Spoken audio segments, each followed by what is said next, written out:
So where does season 2 pick up then? Season 2 picks up very much exactly where we left season 1. Literally, we have Jeremy's life hanging in the balance. We have Caroline's life hanging in the balance. We have Uncle John potentially bleeding to death downstairs on the kitchen floor. And we have Damon just having kissed who he believed to be Elena, who turned out to be Catherine. And so we just dive right in. We pick right up and we start answering questions and getting right into it as quickly as possible.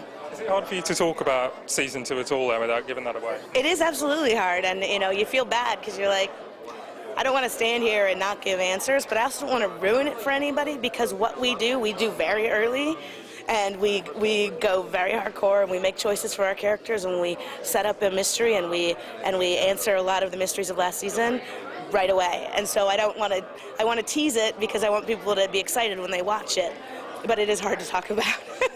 I think it's going according to schedule then. Did you always plan to do it like this? Pardon me? Did you always plan to do it like this and reveal things in this order and at this time? I think that Kevin likes to say that he grew up in the world of the cliffhanger, with Knots Landing and his favorite shows, and I'm a big soap opera girl, and the soap operas are always about how do you leave your audience wanting more, but then give them more all the time, so that they never feel like they're just lying stagnant and waiting for something that's never going to come to them. And so we start each season knowing where we want the season to end, and knowing that everything we're going to do is going to be leading us to that point. And so we're pretty strategic about wanting to take each part of the story from point A to point Z incrementally, so that you're not just cyclically kind of like teasing something that you're never going to deliver on. So we try. Okay, so you've got season 2 finale in your head now. Have you got beyond that planned out? What kind of level of detail do you have? We have mythology. We have probably most of the series worth of understanding who our villains are, how they're going to play out, what they want, how it's going to impact our characters, where our characters are going to end in this journey. The question is, how long will that journey be? And that's when you adapt and you improvise. But we know the end in a weird way, emotionally at least. We know where our character's journey comes to an end, and so that's kind of exciting because you feel like you've got something to work towards. You got any major new characters coming in this year? We do. Well, we have Tyler's uncle, Mason Lockwood, who returns to town for the mayor's funeral and sticks around and has a secret of his own, and ultimately is going to be the one that reveals the secret of the Lockwood family curse to his nephew, to Tyler, and he's going to be very exciting. And then we'll have some other characters that we'll be meeting as the season gets deeper, but in the beginning he's the one new guy that we're really excited about.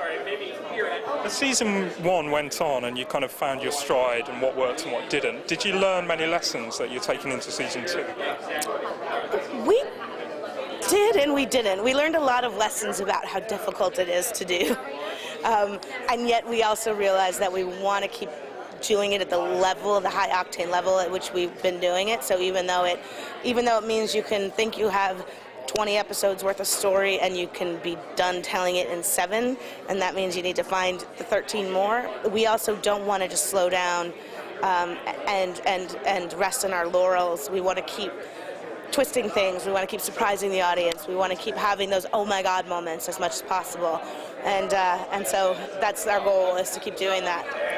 One thing about this show is that it's got a very passionate and kind of like almost rabid fan base.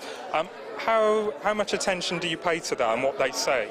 Well, you can't help but pay attention to it. It's all over the internet. It's Twitter, it's Facebook, it's everything, and I love it myself. I mean, sometimes I'll say to my friends, I'm like, this week after the episode, I'm not going to read the blogs, I'm not going to read the chat boards, I'm not going to read Twitter, because at some point they're going to turn and they're not going to like what we've done, and it's going to hurt, and I'm going to be very sad, and then I can't help myself, and I'll just dig in and I'll take a peek, and so far it's been more favorable than unfavorable, and so I still can breathe a sigh of relief and say, oh, okay, good, they still like us. And when the tide starts to turn, as it always does when, fans, rightfully so, have a lot of opinions about what you do and how you do it, and as soon as it starts to feel like I can't answer those opinions, then I'll probably tune out and sign out, because it just, you realize that there's nothing that you're going to be able to do or say that's going to make it feel better. But until then, it's all good, and I love it.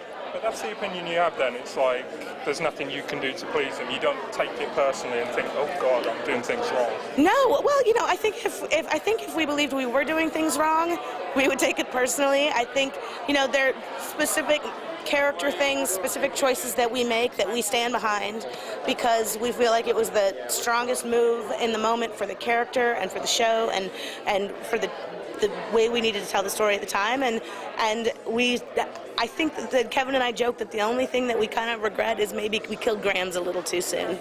But other than that, like we feel pretty good about the choices that we made, and there are always going to be people that like them or don't like them, and as long as we feel like we can defend it from a creative place that we believe, then we're okay with having the